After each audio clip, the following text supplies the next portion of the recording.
हम सबके साथ रसोई में कभी ना कभी ऐसा हुआ ही है कि ग्रेवी दिखने में एकदम बढ़िया लग रही है और महक भी बहुत अच्छी आ रही है। हाँ बिल्कुल, लेकिन जैसे ही हम पहला निवाला लेते हैं तो वो कच्ची हल्दी या जले हुए जीरे का कड़वा स्वाद पूरी मेहनत पर पानी फेर देता है। एकदम सच का, ऐसा बहुत बार होता है। तो आज की हमारी इस गहन चर्चा में हम इसी रहस्य को सुलझाने वाले हैं।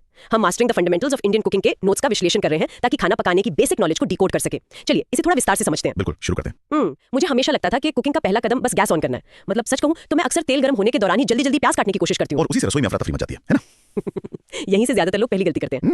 शायद हाँ। शेफ की भाषा में इस अफरा तफरी को टालने के लिए मीज़ एन प्लास का सिद्धांत होता है। इसका मतलब है सब कुछ अपनी जगह पर तैयार होना। अच्छा, तो मतलब गैस चालू करने से पहले ही सारी सब्जियां कटी होनी चाहिए। एकदम सही, सब्जियां कटी हों और मसाले एकदम पास होने चाहिए। इससे सिर्फ घबराहट ही कम नहीं होती बल्कि सब्जियों के आकार पर भी नियंत्रण रहता है। तो इसका मतलब ये सिर्फ गैस चालू करके कढ़ाई में सब्जियां फेंकने का काम नहीं है। ये तो किसी ऑर्केस्ट्रा को कंडक्ट करने जैसा लग रहा है। हाँ बिल्कुल ऐसा ही। जहां अगर वायलिन या कह लें हमारा प्याज सही टाइम पर और सही अंदाज में नहीं कटा तो पूरी सिम्फनी खराब हो जाएगी। बहुत ही सटीक उदाहरण दिया। और सब्जियों को एक ही आकार में काटने का एक वैज्ञानिक कारण भी है। अच्छा, वो क्या? जब सब्जियां बराबर कटी होती हैं तो वे एक साथ और समान रूप से पकती हैं, वरना छोटे टुकड़े जल जाएंगे और बड़े टुकड़े कच्चे रह जाएंगे। अरे हाँ, ये तो लॉजिकल है। बिल्कुल। और इस तैयारी के बाद ही उस ऑर्केस्ट्रा में आंच यानी हीट कंट्रोल की एंट्री होती है। ऑर्केस्ट्रा और आंच का तालमेल तो समझ आ गया, लेकिन मुझे लगता है कि इसी आंच की वजह से कुकिंग में सबसे बड़े हादसे होते हैं। वो कैसे? खासकर जब आंच पर कंट्रोल ना हो। मतलब तेज आंच, मध्यम आंच, धीमी आंच, ये सब असल में कैसे काम करता है? आंच का नियंत्रण ना कुकिंग का स्टीयरिंग व्हील है। तेज आंच सिर्फ चीजों को उबालने या पानी सुखाने के लिए होती है, जैसे चाइनीज कुकिंग में। समझ गई। और मध्यम आंच का मुख्य काम है सब्जियों को भूनना और तड़का लगाना। और धीमी आंच? धीमी आंच असल में स्वाद को गहराई देने के लिए है, जैसे मसालों को धीरे धीरे पकाना या फिर चावल को दम देना। यहाँ एक बहुत ही दिलचस्प बात सामने आती है। अगर आंच का कंट्रोल इतना जरूरी है तो सूखे मसालों के साथ अक्सर गड़बड़ क्यों होती है? क्योंकि लोग तापमान नहीं समझते। हाँ, वही कढ़ाई में जाते हैं जल क्यों जाते हैं, या फिर कच्चा प्याज पूरी डिश का स्वाद ही क्यों बिगाड़ देता है?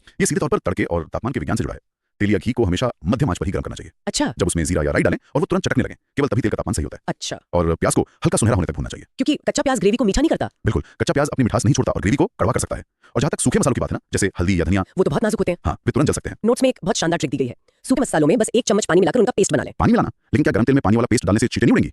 ये तो थोड़ा खतरनाक लग रहा है। यही तो कैच है, मसालों को हमेशा धीमी आंच पर डालना चाहिए। ओह, तो आंच धीमी होनी चाहिए। बिल्कुल, क्योंकि आंच धीमी है इसलिए छींटे नहीं उड़ेंगे, बल्कि वो थोड़ा सा पानी मसालों को सीधे जलने से बचाता है और उन्हें अपना असली स्वाद छोड़ने का पूरा समय देता है। एकदम सही पकड़ा। अच्छा, अब लॉजिक समझ आया। और नमक के बारे में क्या ख्याल है? नमक का हमेशा थोड़ा थोड़ा करके इस्तेमाल करना चाहिए ताकि बाद में सुधारा जा सके, लेकिन इसका एक जादुई इस्तेमाल भी है। वो क्या है? जब प्याज या टमाटर भून रहे हो तो शुरुआत में ही चुटकी भर नमक डाल दें। नमक सब्जियों के अंदर का पानी बाहर खींच लेता है, जिससे वे बहुत जल्दी गल जाती हैं। बिल्कुल। सब्जी तो परफेक्ट बन जाएगी, लेकिन एक और बड़ी परेशानी रोटी की है। चाहे कितना भी जोर लगाकर आटा गूंद लिया जाए, रोटियां अक्सर सख्त बन जाती हैं। हाँ, ये बहुत आम समस्या है। इस बुनियादी स्टेप में क्या मिस हो रहा होता है? यहाँ सबसे बड़ी गलती है एक साथ बहुत सारा पानी डाल देना। आटा हमेशा थोड़े थोड़े पानी के साथ गूंदना चाहिए। अच्छा, एक साथ नहीं डालना है? बिल्कुल नहीं, लेकिन सबसे बड़ा राज जो अक्सर लोग नजरअंदाज कर देते हैं वो है आटे का रेस्टिंग टाइम। Resting time? हाँ, गूंदने के बाद आटे को कम से कम 10 मिनट के लिए ढककर छोड़ देना चाहिए।